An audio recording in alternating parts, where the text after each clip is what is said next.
Hi, I'm Paul Grantham, Consultant Clinical Psychologist at the Skills Development Service, and I wanted to share with you today some of my thoughts on CBT and self-harm and suicide management.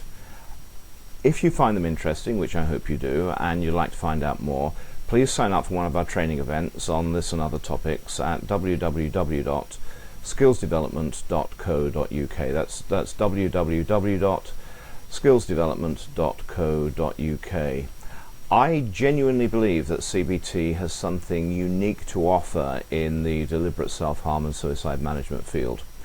Now, you're going to be aware of the fact that self-harming and suicidal folk experience lots of negative thoughts about themselves, about others, and about the world. Thoughts like, I'm no good, everybody hates me, I can't manage, what's the point, it's just not fair, and so on and so forth. However, negative thoughts per se do not lead people to damage themselves or to kill themselves. I'll just repeat that. Negative thoughts per se do not lead people to damage themselves or to kill themselves. Now, how do I know this? I know this because I, Paul Grantham, Consultant Clinical Psychologist, have thought all of the above negative thoughts that I've just mentioned to you at some stage, and yet I have never attempted to harm or kill myself, nor has it crossed my mind to do so, and I can say that honestly to you. Now, this of course leads you quite rightly and in the nicest possible way to ask why not.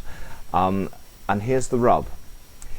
It's not negative thoughts per se that lead to deliberate self-harm and suicide. It's the strength of belief attached to such thoughts. I'll just say that again. It's not the negative thoughts per se that lead to deliberate self-harm and suicide. It's the strength of belief attached to such thoughts. Thinking something, even frequently, is not the same as being utterly convinced about it.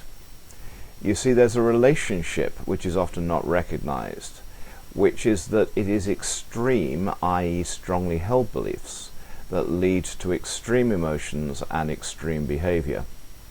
Moderate beliefs lead to moderate emotions and moderate behavior. And this principle applies universally, and it's relevant to both positive as well as negative beliefs. Think about the difference between meeting someone romantically you think is unique and the one, and compare that with somebody you meet and think is fanciable, and track through the differences in feelings and behavior that arise from those different strengths of belief. Extreme belief and feelings never go with moderate behavior. And the same applies with extreme negative beliefs about self, others, and the world. The self-harming client has very strongly held negative beliefs that give rise to extreme emotions and extreme behavior. And that is where CBT comes in. CBT is both theoretically based upon and has techniques derived from the idea that depressed and anxious clients selectively attend only to the negative evidence that supports their negative beliefs, and that helping them to change requires them to examine non-confirming evidence. Now, basically, the more I actually look at any evidence which affirms my belief, and the more I look at that exclusively, not surprisingly, the stronger my belief becomes. But equally, the more I look at evidence which does not confirm my belief, as well as the evidence that does, and please note here, the aim here is not to prove that the belief is wrong, simply to expose the client to non-confirming evidence. The more that I'm exposed to non-confirming evidence as well as confirming evidence, the more moderate my belief becomes. So it's by examining such evidence that the client begins to moderate their thoughts and beliefs, and as a result of that feels better. Now, please do look at that word moderate. It does not say change negative to positive thinking. It doesn't say become more positive about yourself or about the world. It simply says that it's about moderating negative thoughts and beliefs. And through the process of moderating thoughts and beliefs, clients develop more moderate emotions and they develop more moderate behavior. They become skeptical about their extreme negative beliefs. They change their beliefs from things like everybody hates me to a lot of people only spend a few minutes at a time with me, but 3 or 4 people spend longer than that, and one person told me that they like me. they change their belief from I'm useless to I haven't achieved the college grades I wanted to, but I've achieved a place in college which nobody else in my family has managed, and I didn't fail a single exam. The implications for suicide and self-harm are obvious. CBT helps clients to moderate their strong self-harming beliefs, and as a result their negative emotions moderate, and most importantly their behavior moderates. In other words, they are less drawn to using extreme behaviors like suicide and deliberate self-harm. Now you may say to yourself that this is fine, but don't we actually need to help people to feel more positive about themselves as well?